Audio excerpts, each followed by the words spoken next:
Following a run to last year's Final Four, the 2015 Virginia women's lacrosse team returns a nucleus of 7 fourth and fifth-year players.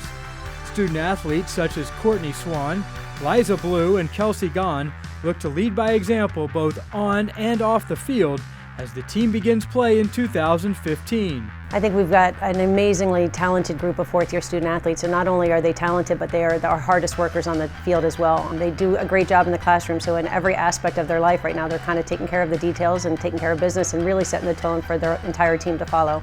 Whether we're running a sprint or playing a scrimmage or doing a drill, they're going all out, and I think that really helps everyone kind of raise the level of their competition and raise the level of execution as well.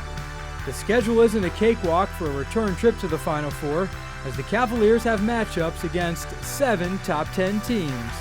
It's no surprise that we're playing most of the top 10. I think it's exciting, it keeps us fresh, it keeps us focused, and truly not a chance to take anyone for granted or to think that anything's going to come easy. So hopefully it just makes us work harder behind the scenes, taking care of all the details, and then on game day we're ready to roll. Although the core is back, there was a change in the assistant coaches, with former Syracuse star Lindsey Rogers replacing longtime Wahoo Jesse Morgan, who took over the head coaching duties at George Mason. Yeah, Jessie Morgan did a great job for the last 4 years. I think she brought great passion and energy and a great knowledge for lacrosse. And Lindsay's really picked up where Jessie has left off, so we're really lucky to be able to go from a Jessie Morgan to a Lindsay. I think they're different, but they're able to really draw on the same set of skills out of all of our defenders. Even if it's 2 or 3 people, jump it, swarm the ball, and also when you're on the adjacents, okay, or on ball, or that backer doesn't have to sit on the 8, like she's going and she's more of a double. Their approaches, Lindsay's approach is great. She is an old soul, but she's a really young kid at heart. So I think all the players really identify what they're, and she knows defensive lacrosse inside and out. She can come up with drills. She can really make her point with all the kids. And what I've been most impressed by is the players understand. There are very few questions after she's explained a drill, and they've gone out to do what they need to do. Even same idea, right? We're still cutting off the adjacents. We just have to be ready for that weak side and the early crash, okay? And goalies look for that interception. Well, I know when we were looking to hire a coach, what really stood out to us about Lindsay was a 3-time captain. I mean, that really doesn't happen all that often. I know clearly a 5th year helped a little bit in giving her that 3rd year, but to be a captain a 3rd, 4th, and 5th year, I think speaks volumes of leadership. It speaks volumes of work ethic, ability to get along well with the coaches as well as with your teammates. There's also been a change in the crease, where National Goalie of the Year and All-American Liz Colgan has been replaced by Rachel Vander Kolk, a highly regarded first year from Severna Park, Maryland. Liz Colgan was such a phenomenal goalkeeper for us last year. I think really gave us some strength as we headed into that postseason, and it really helped carry us into that Final Four.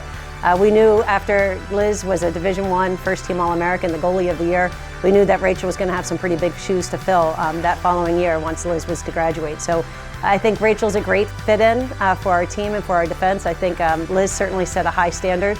And Rachel, because Liz has graduated, Rachel's been able to kind of find her success her own way and has really made an impact with the defensive unit as well as the entire team. So Rachel has brought great maturity, great leadership, a resiliency like we don't see very often out of a goalkeeper or out of a player for that matter.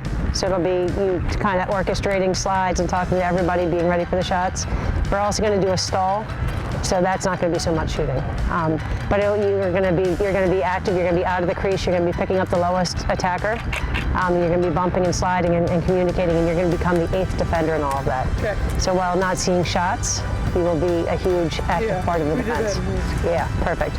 Well, then I expect you to know it all. It sucks. Just like that, Rach. Maybe we don't even have to practice it because you did it in high school. Amen. Good reach. That's a good step and good hands popping.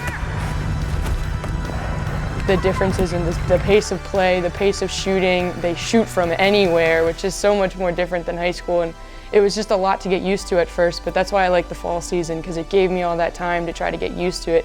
And then now coming into the spring, I feel a lot more confident.